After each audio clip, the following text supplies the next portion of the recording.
কিচেনের আরও একটি নতুন ভিডিওতে সকলকে স্বাগত। আজ আমি বানিয়ে দেখাবো পটল চিংড়ি। এই জন্য নিয়ে নিয়েছি চিংড়ি মাছ।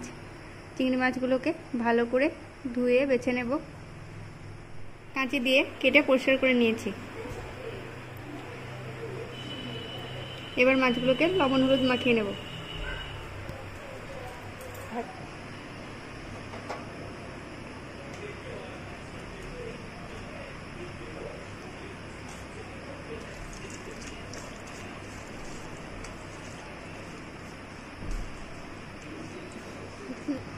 নিয়ে নিয়েছি পটল এবং আলু, এগুলোকে এরকমভাবে কেটে নিয়েছি।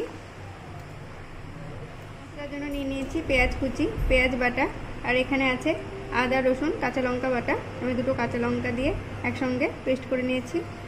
আর আছে টমেটো কুচি আর পোস্ত বাটা। কড়াই গরম হলে এতে দিয়ে দেব তেল। আমি সরষের তেলে রান্নাটা করব।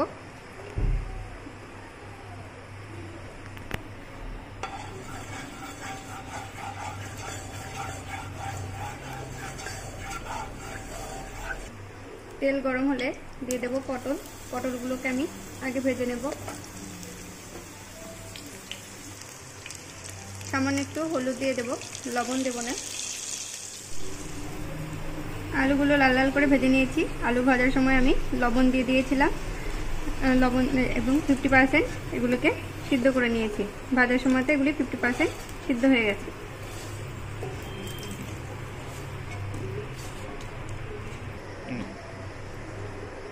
এবারে আলু ভাজার তেলে ভেজে নেব চিংড়ি মাছগুলোকে।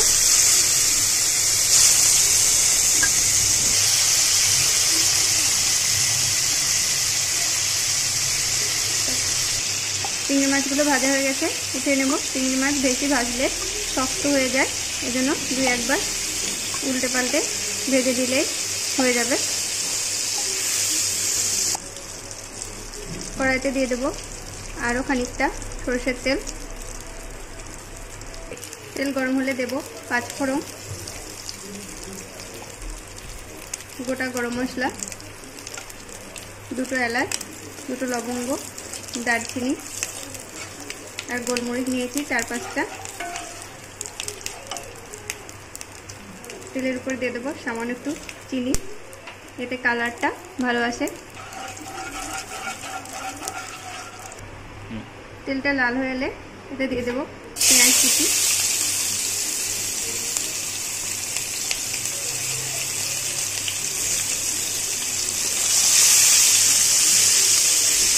একটু ভাজা ভাজা করে নেব।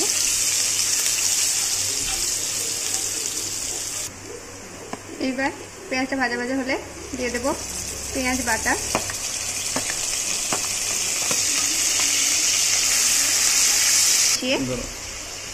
ভালোভাবে তেলের সঙ্গে মিশিয়ে দিয়ে দেব যে আদা কাঁচা লঙ্কা রসুনের পেস্ট করে রেখেছি, সেটা আমি 2 টেবিল চামচের মতন আদা রসুন কাঁচা লঙ্কার পেস্ট ব্যবহার করেছি।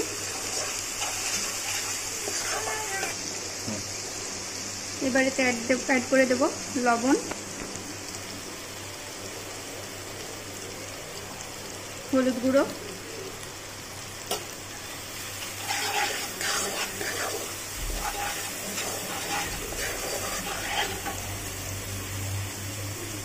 আর দিয়ে দেব কিছু গুঁড়ো মশলা।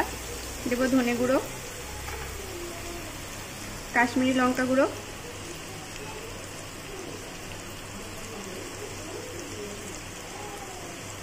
সামান্য একটু জিরে গুঁড়ো,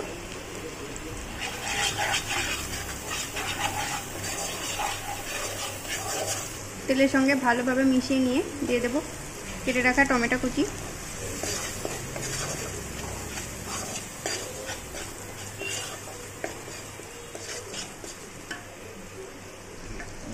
ঢাকনা দিয়ে কষিয়ে নেব। মশলা থেকে তেল ছেড়ে এলে এতে দিয়ে দেব বেটে রাখা পোস্ত।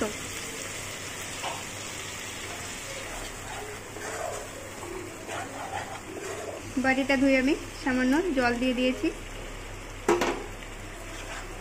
আবারও খানিকক্ষণ কষিয়ে নেব। দিয়ে দেবো একটু লঙ্কা গুঁড়ো, মশলা থেকে তেল ছেড়ে দিলে এতে দিয়ে দেব ভেজে রাখা আলু পটলগুলোকে মশলার সঙ্গে ভালোভাবে মিশিয়ে নেব।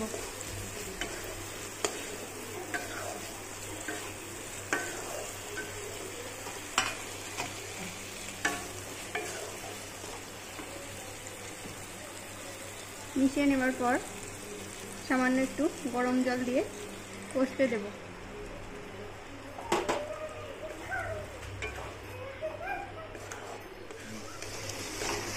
মশলা কষা হয়ে গেছে, তার সঙ্গে পটল আলুগুলো সিদ্ধ হয়ে গেছে।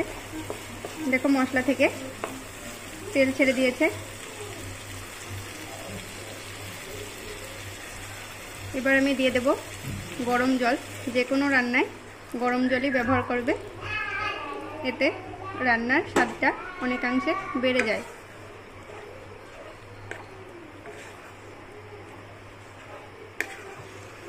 ঝোল ফুটে উঠলে মাছগুলোকে দিয়ে দেব। ঢাকা দিয়ে কিছুক্ষণ সিদ্ধ হতে দেব। রান্না হয়ে গেছে। এবার গরম মশলা দিয়ে দেব, সামান্য একটু গরম মশলা, আর দিয়ে দেব ঘি।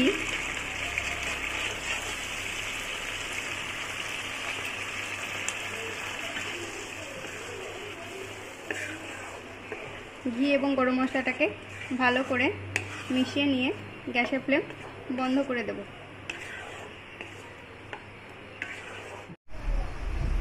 গ্যাসের ফ্লেম বন্ধ করে নামিয়ে নিয়েছি। দেখতেই পাচ্ছ আমার পটল চিংড়ি রেসিপি একদম পরিবেশনের জন্য তৈরি। সবাইকে আমার মতনভাবে একবার বানিয়ে নেওয়ার জন্য অনুরোধ রইল। ভিডিওটি ভালো লাগলে লাইক, কমেন্ট, শেয়ার করো, সাবস্ক্রাইব করে দিও। ভিডিওটি দেখার জন্য ধন্যবাদ।